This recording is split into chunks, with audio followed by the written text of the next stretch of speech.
Machu Picchu's altitude and how to prepare for it. Are you thinking of visiting Peru's most famous Inca ruins? Do you wonder about the altitude of Machu Picchu? If so, then you're in the right place. You will learn about the different altitude levels you will face along the way and how to prevent altitude sickness during your visit to Machu Picchu. You probably know that Machu Picchu is situated within the Peruvian Andes in a very mountainous area. The first impression, however, might be a bit misleading. Machu Picchu is located at an elevation of 2,430 meters, or 7,970 feet, which means it falls below the altitude sickness risk zone of 2,500 meters. There are, of course, other concerns as well, such as uneven terrain and the hiking passages. As we move forward, let's take it one step at a time. To begin with, you should not think of Machu Picchu as a single geographical point on a map with a specific elevation. As a result, most tourists arrive in Cusco, take a train to Aguas Calientes, the Vistadome offers the best view, travel by bus to Machu Picchu, and perhaps hike up Huayna Picchu. The Inca Trail, or Salkantay Trek, takes tourists along the Urubamba River into the lost city of the Incas, which Hiram Bingham made famous in 1911. You will thus experience varying levels of altitude throughout your journey. Here's an overview. Altitude of Machu Picchu, 2,430 meters, 7,970 feet. Huayna Picchu's altitude is 2,693 meters, 8,835 feet. The altitude of Machu Mountain is 3,082 meters, 10,111 feet. The altitude of Intipunku, 2,720 meters, 8,924 feet. The altitude of Aguas Calientes is 2,050 meters, 6,690 feet. Ollantaytambo's elevation is 2,792 meters, 9,160 feet. Cusco's elevation is 3,400 meters, 11,200 feet. The classic Inca Trail reaches a height of 4,215 meters, 13,828 feet. Based on these figures, Machu Picchu does not rank all that high in comparison with the rest. Unfortunately, the terrain surrounding the ruins and the surrounding region is exceptionally steep. You will be faced with nearly vertical drops on all sides. As a result, people with vertigo may have difficulty touring the ruins.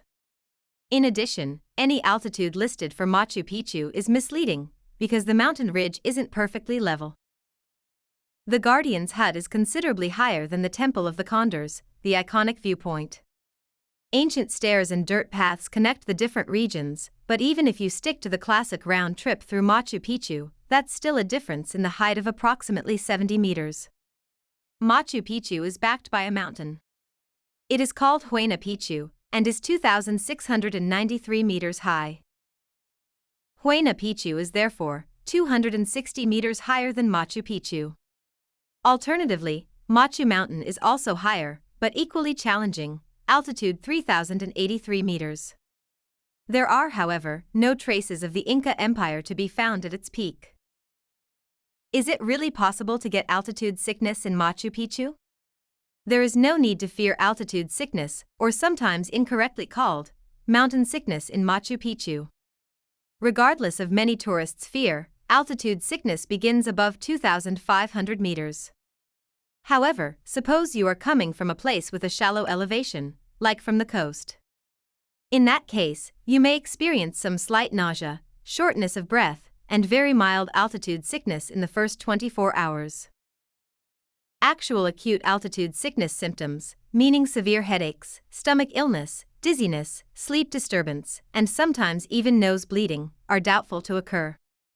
The symptoms usually appear above 3,500 meters. Once you reach 5,000 meters in altitude, you can develop altitude cerebral edema, ACE, and high-altitude pulmonary edema, HAPE.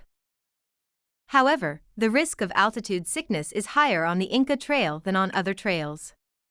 The Inca Trail reaches a height of 4,215 meters, 13,828 feet.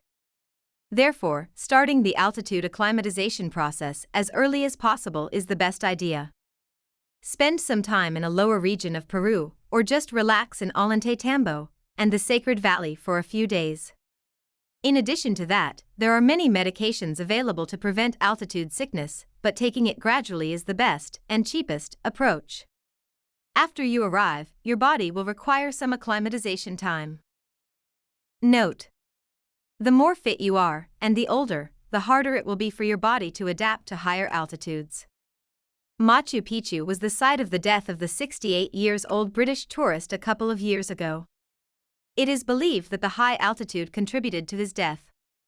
However, I am aware of only one death from altitude sickness in Machu Picchu. So, don't be scared. With the proper preparation, everyone can visit the Inca Citadel. How high is Cusco compared to Machu Picchu? Compared to Machu Picchu, Cusco is considerably higher. Approximately 11,500 feet, or 3,500 meters above sea level lies the central part of the city. So, the altitude of Machu Picchu is almost 1,000 meters lower than that of Cusco. This is why you should start your Peru tour in Machu Picchu and explore the rest of the Sacred Valley later to allow your body to adjust to the altitude. What is altitude sickness like in Cusco? It won't take too long for you to notice the difference, so you'd better take your time. It's not a problem for most bodies to manage 11,500 feet, but the first few days may prove challenging. Also, you may develop mild symptoms of altitude sickness. Why does altitude sickness occur? The lack of oxygen in your blood causes altitude sickness. At sea level, the barometric pressure is 1013.25 HPa or hectopascal, which results in a 21% oxygen saturation in the air. The lower the barometric pressure, the more difficult it will be to breathe in enough oxygen to supply your vital organs. The barometric pressure at Cusco is reduced to about 646.5 HPa due to its altitude of 3,400 meters. Despite what you may believe, this won't have much of an effect on the total oxygen saturation in the air. About 21% of the total oxygen will still be in the air. As a result of the lower pressure at such an altitude, the same amount of air will need more space. This is similar to a gas container. There is also high pressure inside the gas container. If you crack the gas bottle, meaning you lower the pressure suddenly, which is a terrible idea, the amount of gas will remain the same, it would just fill a much larger volume, meaning the air around you. As you climb higher in altitude, the same thing occurs. As a result, 1,000 molecules of oxygen, 21% of the air, fill twice as much space. In any case, the amount of air you can breathe in with each breath remains the same.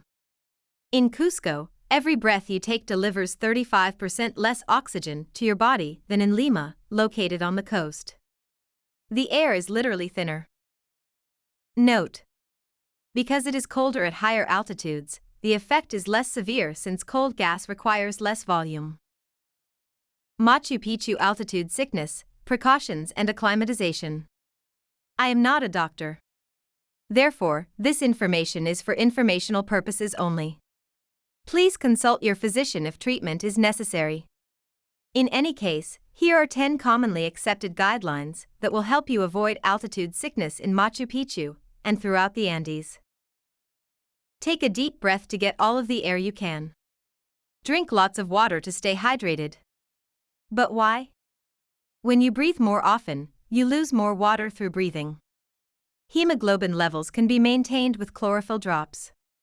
Acetazolamide, Diamox, is also quite popular for treating altitude sickness.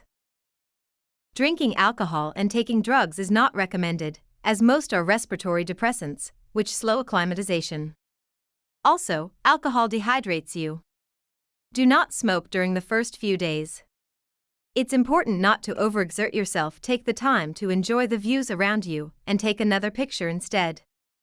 Consult your doctor before taking acetazolamide, Diamox, as a preventative medication.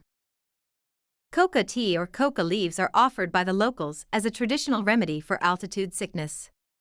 There are teas in most hotels, but you can also get them on the train to Machu Picchu. Don't move too rapidly to higher altitudes. No more than 500 to 700 meters of height per day is recommended. When you start showing mild symptoms of altitude sickness, do not move to higher regions until these are gone, or consider going back to a lower area depending on the severity. Book at one of the 5-star hotels in Cusco, like the amazing Belmond Palacio Nazarenas. They enrich the room atmosphere with oxygen. For example, the Belmond Sanctuary Lodge, Machu Picchu's best hotel, has an oxygen station right at the gates. What kind of shoes should I wear? Machu Picchu is surrounded by rough terrain, with a lot of crude stairs. However, a few meters of the archaeological excavation are paved, with many terraces. If you're not planning to hike Huayna Picchu or the Inca Trail, very comfortable walking shoes will do. Adidas Turex Swifts are comfortable, and I use them myself. Standard hiking shoes are recommended for people taking the Inca Trail or hiking up to Huayna Picchu, Machu Mountain. In addition, you should have something that stabilizes your ankles. In addition to the higher elevation, the paths are also much rougher. They are also prone to being slippery during the rainy season. Note: walking sticks are not allowed inside Machu Picchu, except for the elderly. People with disabilities should contact the authorities in advance of their visit.